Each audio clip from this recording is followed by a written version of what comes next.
Welcome to Washington Today on C-SPAN Radio for Friday, May 23rd, 2025. A federal judge puts on hold the Trump administration's order to Harvard not to accept any more international students after the school refused to turn over information about those students' political activities. President Donald Trump threatens to impose a 50% tariff on the European Union and a 25% tariff on smartphones from Apple and Samsung not made in the U.S.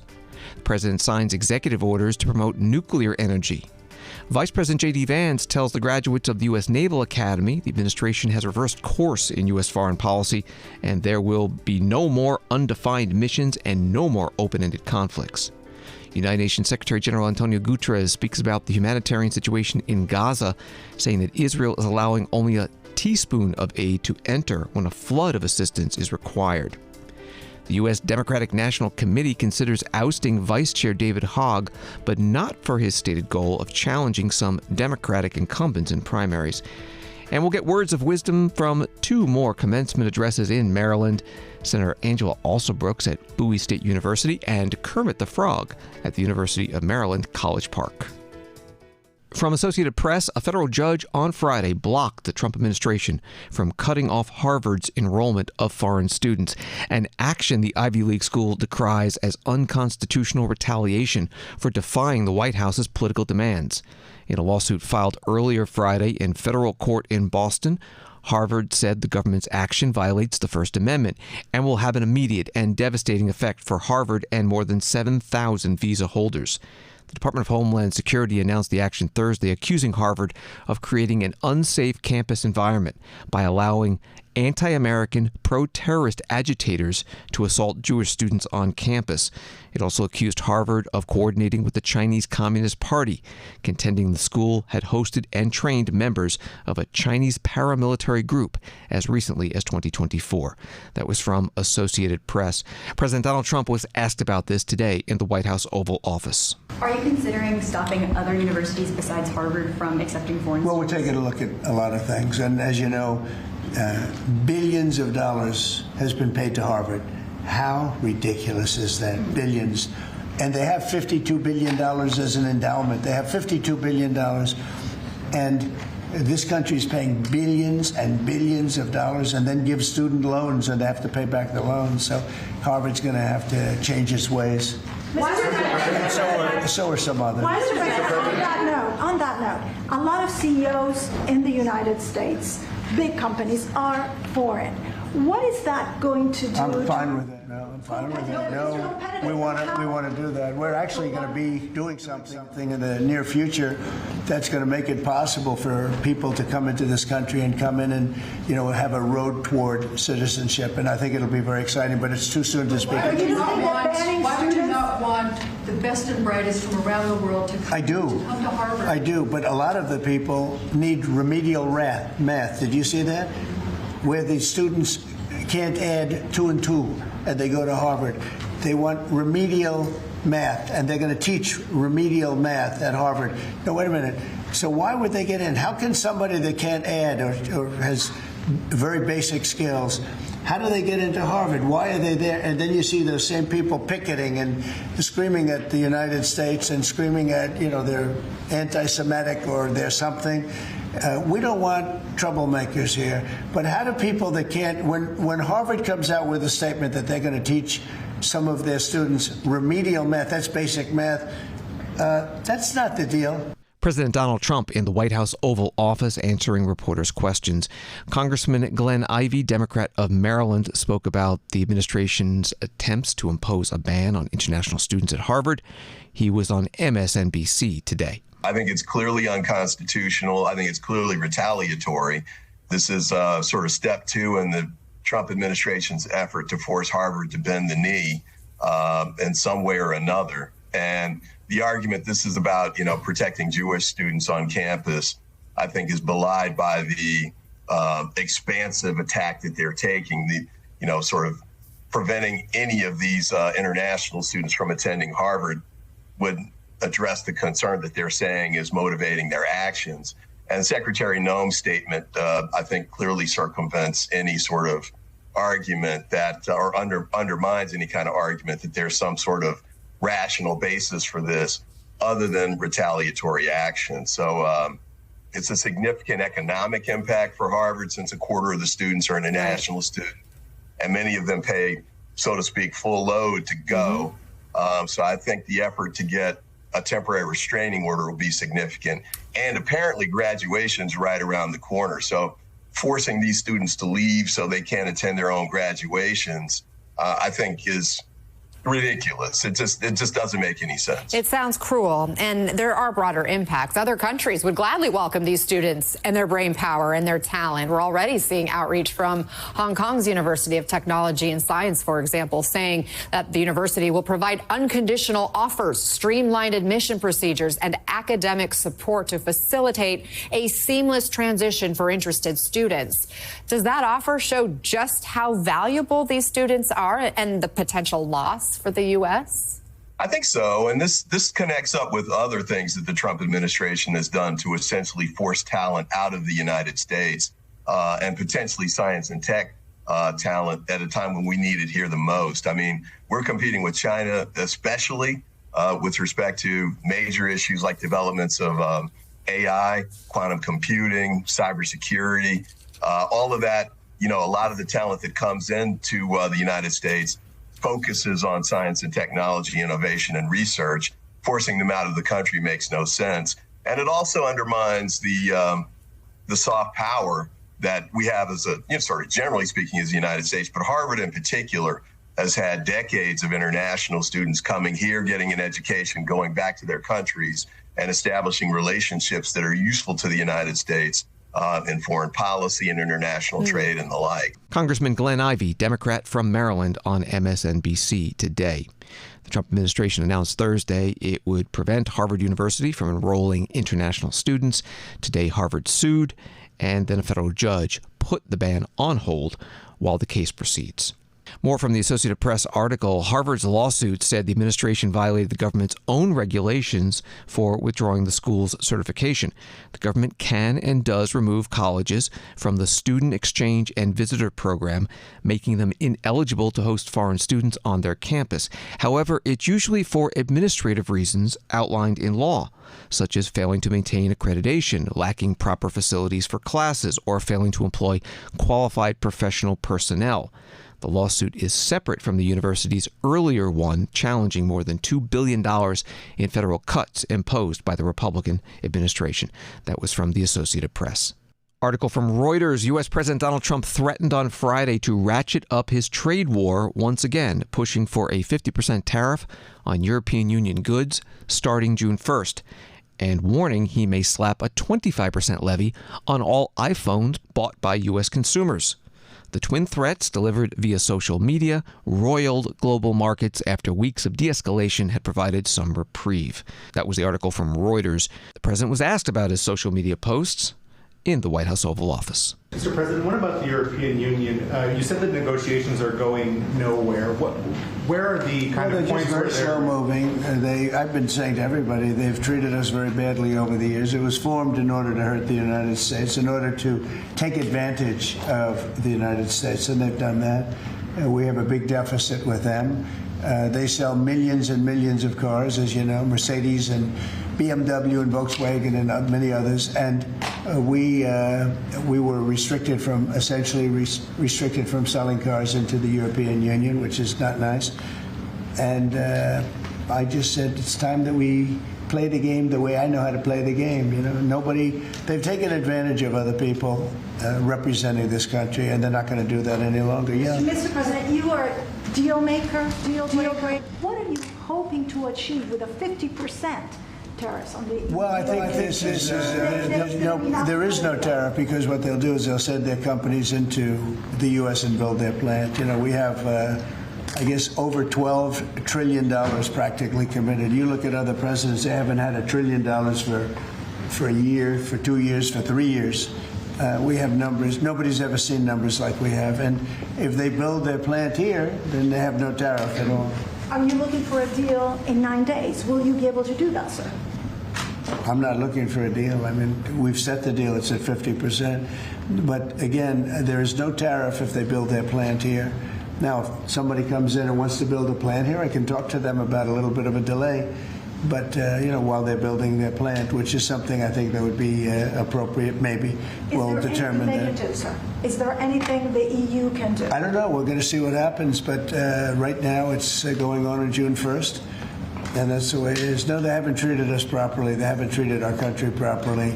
They banded together to take advantage of us. And the people behind me know, because they had some of that with their industry. But generally, we signed a great deal with United Kingdom. We have numerous other deals that are ready to be signed.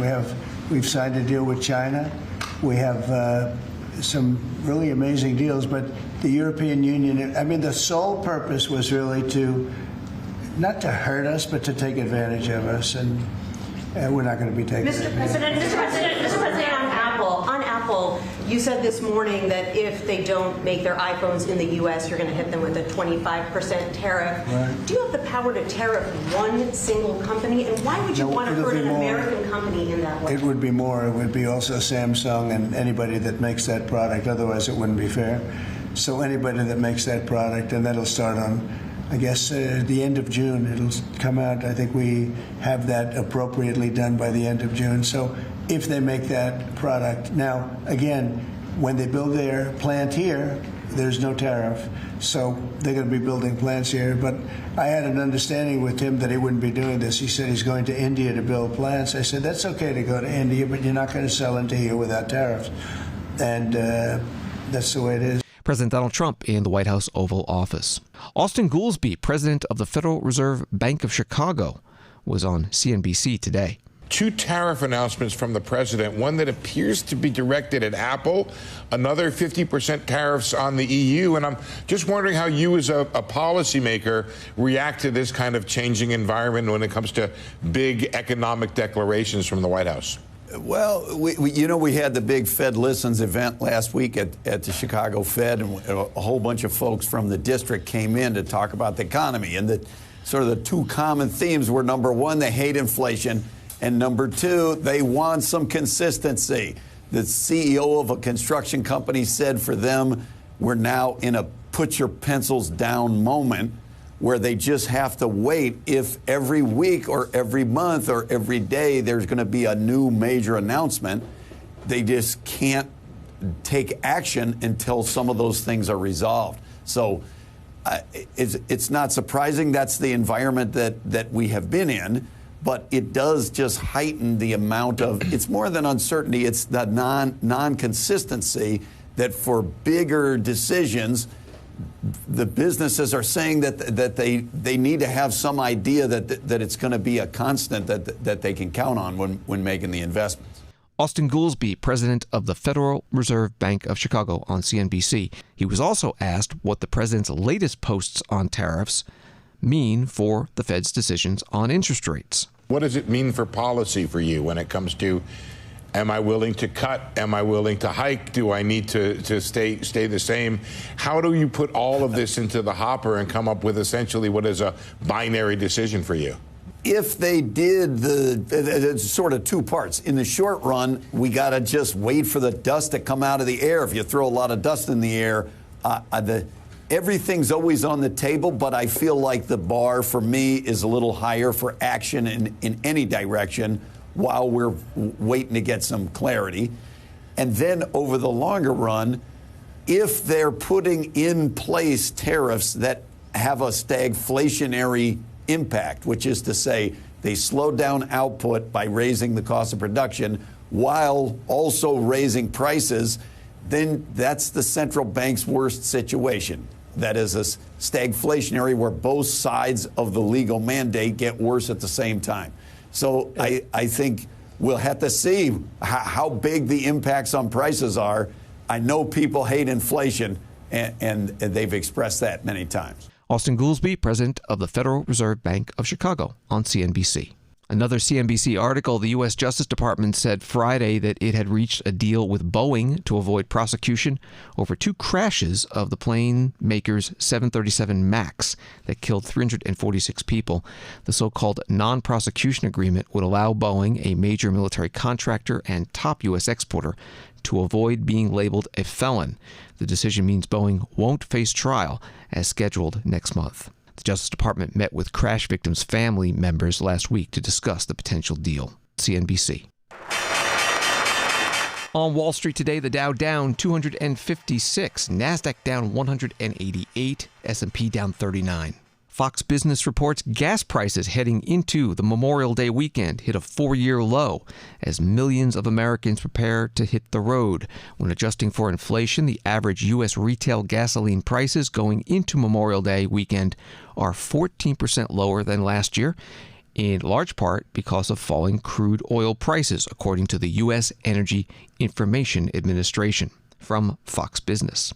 Interior Secretary Doug Burgum was interviewed today on Fox News. Well, I think the market understands that President Trump is committed to unleashing American energy, and as we continue to take actions across the whole of government to lower the regulatory burden that was placed on the oil and gas industry by the Biden administration, we're helping to lower costs. We're helping to drive more capital investment going forward, and I think the market understands that supply is going to increase in the future. So this is great news as families, head out to enjoy a national park, a U.S. Fish and Wildlife Refuge, or one of the great state parks this weekend. They expect a record 45 million people on the road, so hope everyone will drive safe. Interior Secretary Doug Burgum on the Fox News Channel.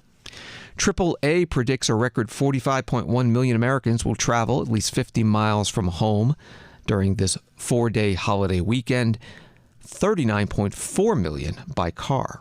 President Donald Trump, writes NBC News on Friday, signed 4 executive orders aimed at easing regulations and expanding the production of nuclear energy. The executive orders aim to reform nuclear energy research at the Department of Energy, clear a path to allow the Energy Department to build nuclear reactors on federally owned land, overhaul the Nuclear Regulatory Commission, and expand uranium mining and enrichment in the U.S. Article from NBC News. Here's the President and Interior Secretary Doug Burgum in the White House Oval Office. We have a very big announcement today that has to do with nuclear energy and other things, and this is all nuclear. It's a hot industry. It's a brilliant industry. You have to do it right. It's become very safe and environmental, yes, 100%. So I'm going to ask Doug Burgum to talk about it a little bit to start. And maybe you'll follow him up. Yes, sir. And we're going to have Pete Hegseth speak from a military standpoint, but this is very all-inclusive. We're signing tremendous executive orders today that really will make us the real power in this industry, which is a big industry. Doug, why don't you go ahead? Well, thank you, President Trump. This is a huge day for the nuclear industry. Mark this day on your calendar. This is going to turn the clock back on over 50 years of over-regulation of an industry. American greatness has always come from innovation, and we were very innovative. We led post-World War II in all things nuclear, but then we've been stagnated. We've choked it with over-regulation. Today, Will is going to walk us through a series of 4 executive orders. Each of these help attack separate issues that have held back this industry. And with us today, we've got a number of CEOs from the industry representing some of our largest nuclear providers, but also a big change. This is a time when capital and competition has finally come to this industry. We've got venture capital, we've got startups coming into all aspects with small modular nuclear, and we've also got an EO that's talking about the importance of us having a secure supply chain of being able to get that fuel load here in the United States as opposed from foreign sources. This has impacts on national security, on our defense, and again, President Trump here today has committed to energy dominance, and part of that energy dominance is that we've got enough electricity to win the AI arms race with China. What we do in the next 5 years related to electricity is going to determine the next 50, because this is the first time in history where electricity can be translated into intelligence, and we need that intelligence for every aspect of our economy, but also for defense. Defense. Pete Hegseth in the Department of Defense has been a key part of this, and this is going to help us make sure that we're providing the defense we need, where we need that AI, need the electricity, but also to secure our bases here at home and around the world. Interior Secretary Doug Burgum and President Donald Trump in the White House Oval Office. Also there, Defense Secretary Pete Hegseth and the CEOs of several nuclear energy companies. The president was asked about safety issues. Are you satisfied with those safety concerns? Yeah, we are. It's become very safe. Actually, it's become very safe, and a tremendous work's been done on that, more than anything else. And it's really the automatic shutoffs. There's so many different things that they have now that they would have never had. You know, my uncle was a great nuclear person years ago, and that was a different, if you would have asked that question, probably it would have been a much different answer. But they have tremendous shut-off power and other powers that, and it's very redundant, as I understand it, like at a level that nobody's ever seen before. So it's safe. Now we're going to do a lot of the small ones, and we're going to do some of the big ones. But yeah, very safe and clean. President Donald Trump with reporters in the White House Oval Office. The World Nuclear Association website. The USA is the world's largest producer of nuclear power, accounting for about 30% of worldwide generation of nuclear electricity. And the country's nuclear reactors produced 772 terawatt hours in 2022, 18% of total electrical output. Washington Today continues in a moment. Democracy. It isn't just an idea, it's a process shaped by leaders elected to the highest offices and entrusted to a select few with guarding its basic principles.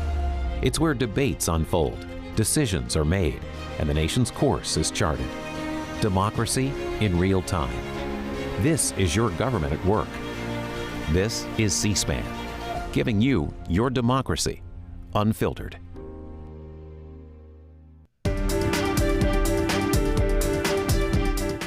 Welcome back to Washington Today, available as a podcast on the free C-SPAN Now mobile app and wherever you get your podcasts.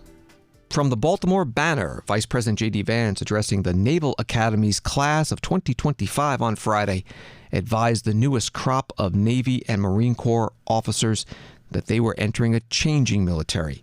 After being greeted by protesters who gathered in Annapolis to protest Trump administration policies, Vance told the 148 graduates, 786 of whom received Navy assignments and 262 of whom will serve in the Marines, that they would be leading troops against emerging international powers such as China and Russia, armed with evolving weapons. Reporting from the Baltimore Banner. The vice president also said that the new administration has a vastly different foreign policy than previous ones. What we're seeing from President Trump is a generational shift in policy with profound implications for the job that each and every one of you will be asked to do.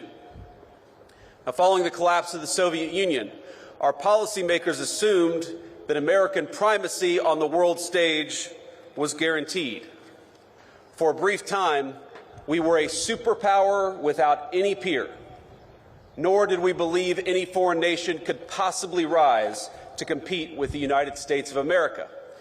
And so our leaders traded hard power for soft power. We stopped making things, everything from cars to computers to the weapons of war, like the ships that guard our waters and the weapons that you will use in the future.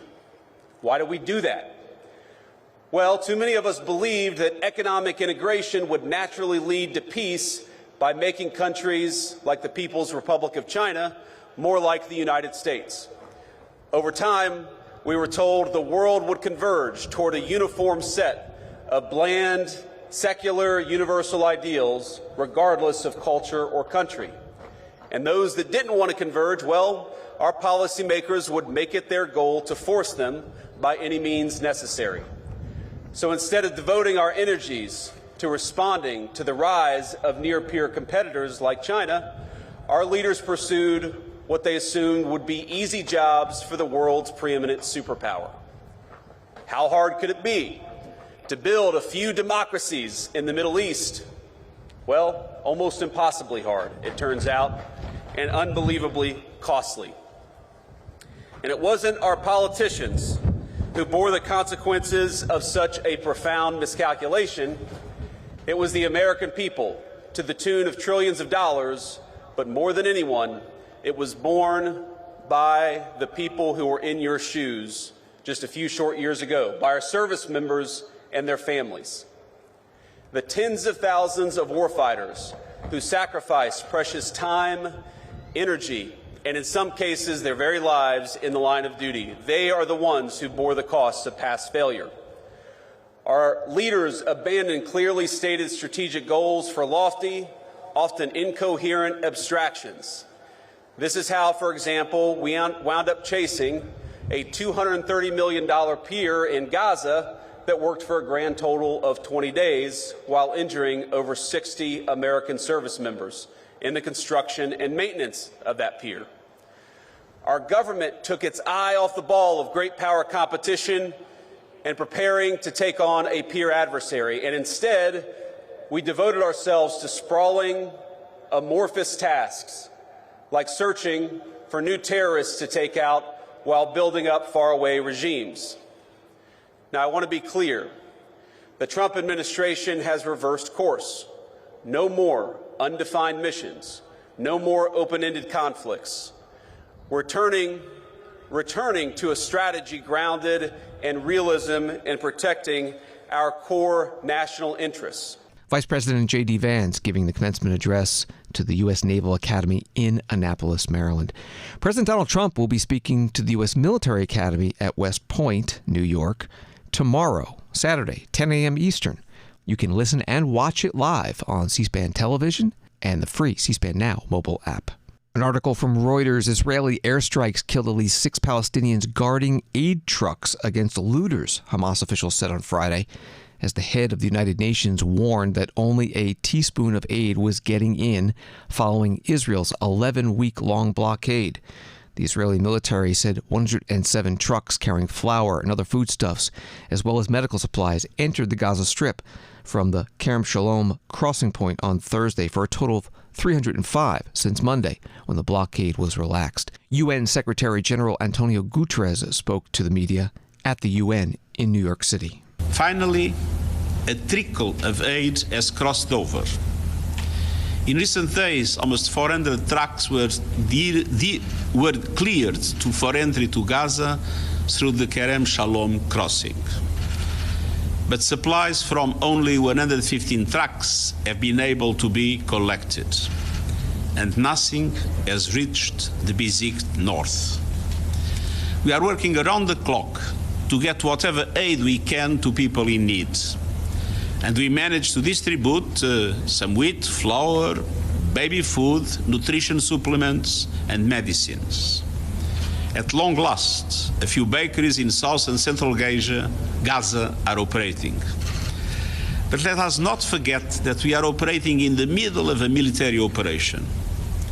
In any case, all the aid authorized until now amounts to a teaspoon of aid when a flood of assistance is required. The needs are massive and the obstacles are staggering. Strict quotas are being imposed on the goods we distribute, along with unnecessary delay procedures. Other essentials, including fuel, shelter, cooking gas, and water purification supplies, are prohibited. We continue to request for safety and security mitigation measures to be in place for our convoys.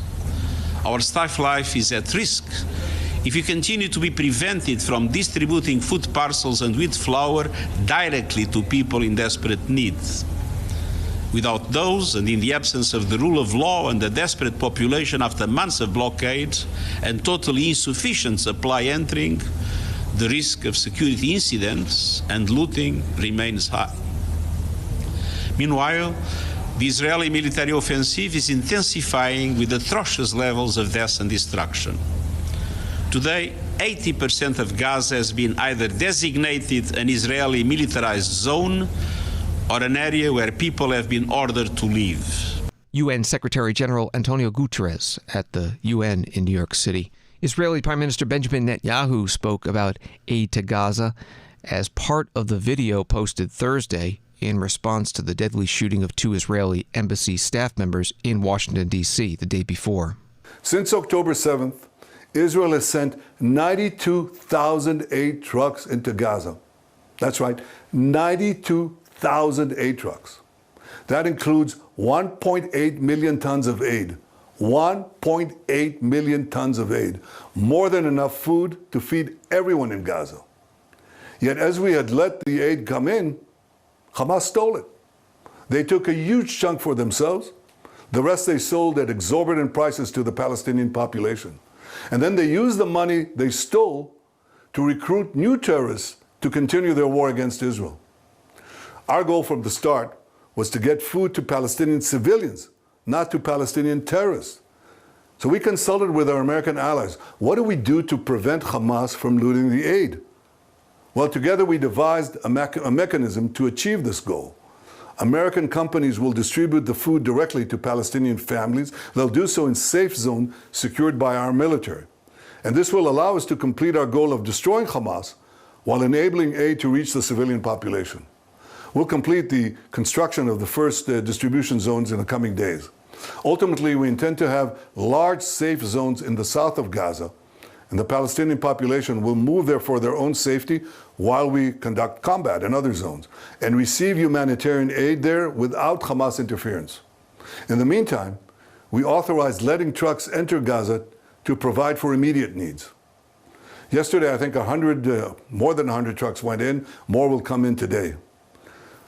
I tell you this, no army in the world has ever gone to such lengths to provide aid to the civilian population in the midst of intense combat. And Hamas, of course, opposes this.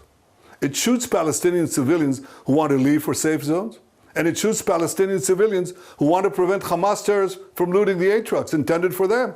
Israeli Prime Minister Benjamin Netanyahu in a video posted Thursday. The Washington Post writes that several of Israel's top allies and trading partners said this week that they would reconsider trade arrangements with the country over humanitarian conditions in the Gaza Strip amid acute humanitarian crisis. This is Washington Today. Returning to the U.S. and domestic politics. From Politico, the Democratic National Committee took another step Thursday toward removing a pair of vice chairs, including David Hogg, who ignited a controversy in the party with his pledge to challenge, quote, asleep at the wheel Democrats. DNC members will now vote via electronic ballot from June 9th to 11th on whether to hold a redo of the election for the two vice chair positions after a DNC panel granted a procedural complaint about the original contest that was unrelated to the broader firestorm surrounding Hogg. If a majority of DNC members approve it, both Hogg and Pennsylvania State Representative Malcolm Kenyatta would lose their vice chair positions and kick off a new election for the roles. Reporting from Politico. This is part of the virtual DNC Rules and Bylaws Committee meeting on Thursday. Kaylin Free represents Oklahoma to the DNC, explaining why she filed the complaint.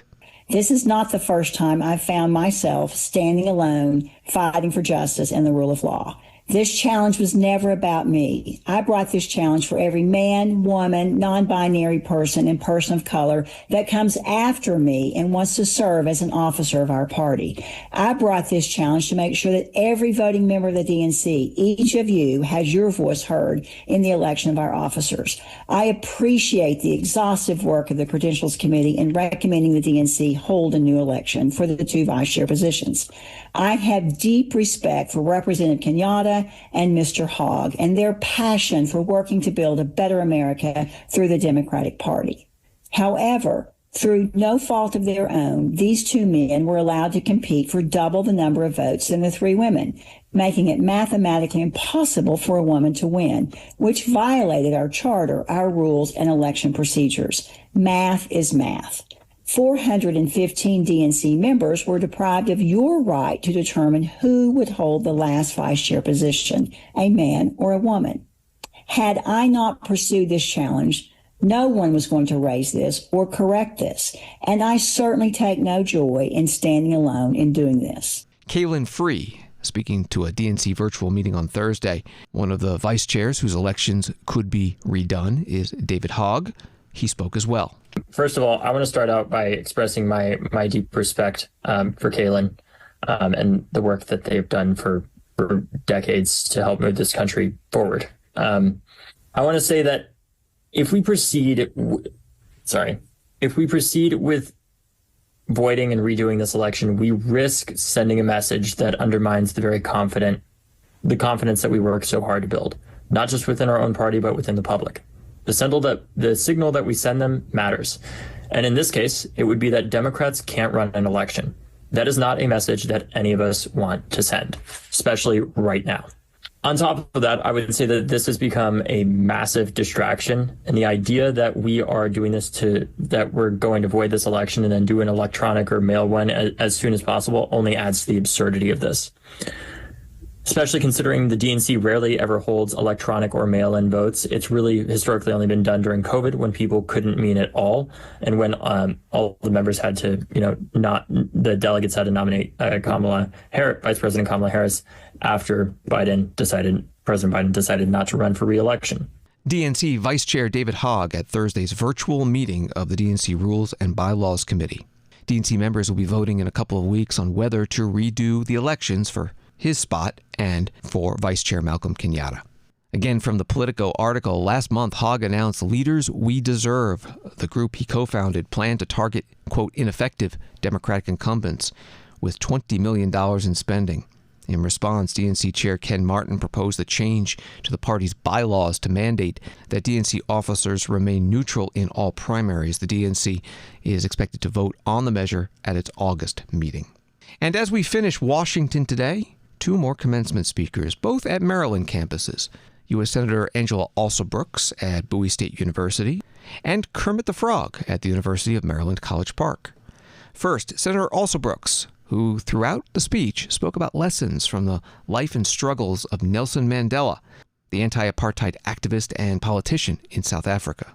Class of 2025, you know who you are. You know what you believe. And today's commencement is proof positive that you have what it takes to succeed.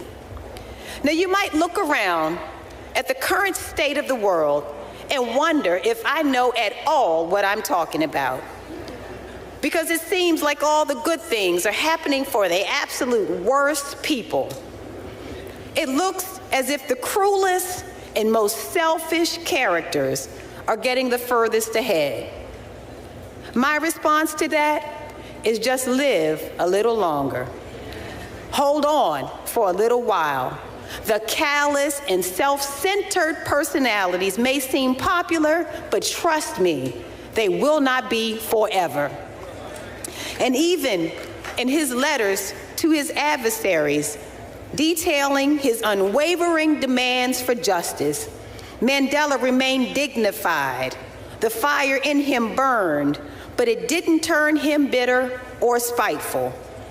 The decency he showed while in solitary confinement was the same grace that the world saw when he took his place as president of the very nation that imprisoned him. And that's your charge, to stand forever and always on principle and remember what you believe, and resist letting the circumstances of this moment push you off your game.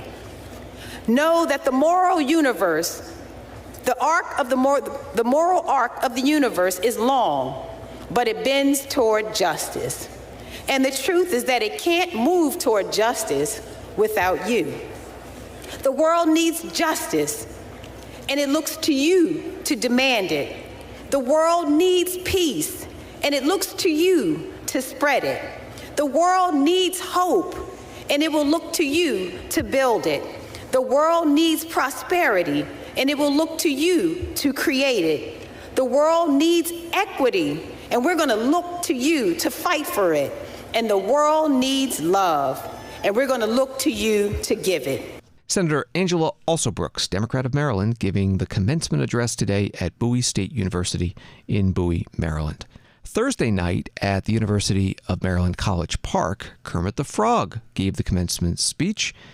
That school is the alma mater of Muppets creator Jim Henson. So once you have found your people, you're ready for what comes next, taking the leap. And leaping is kind of something we frogs know a thing or two about.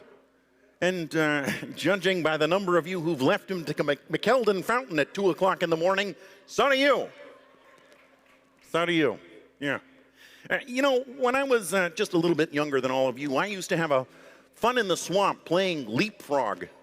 It was our favorite game, or kind of our only game, but we loved it. Except for my cousin Albert. He never actually leapt. He just stepped on your back and used your head like a lily pad. Sure, he got ahead, but it was only by stepping on you. We've been told that that's how you succeed, and some choose to believe it, but I know they're wrong. So as you prepare to take this big leap into real life, here's a little advice, if you're willing to listen to a frog. Rather than jumping over someone to get what you want, consider reaching out your hand and taking the leap side by side, because life is better when we leap together. Kermit the Frog giving the commencement address at the University of Maryland College Park, wearing a formal cap and gown, size to fit. He said he had 3 life lessons to give the graduates: find your people, take the leap, and make connections. And at the end of his speech, he quoted the song from the end of the 1979 Muppet movie. Life is like a movie. Write your own ending. Keep believing. Keep pretending. And then he led the graduates in singing the song at the start of the movie, Rainbow Connection.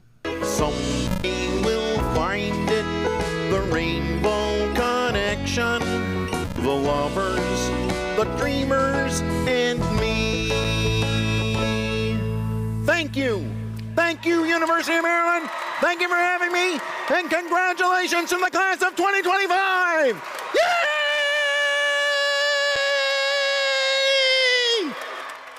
Thank you for listening to Washington Today. Sign up for C-SPAN's evening newsletter word for word, and we'll send you the stories making headlines in Washington every day. Subscribe at cspan.org/connect. Have a good night and holiday weekend.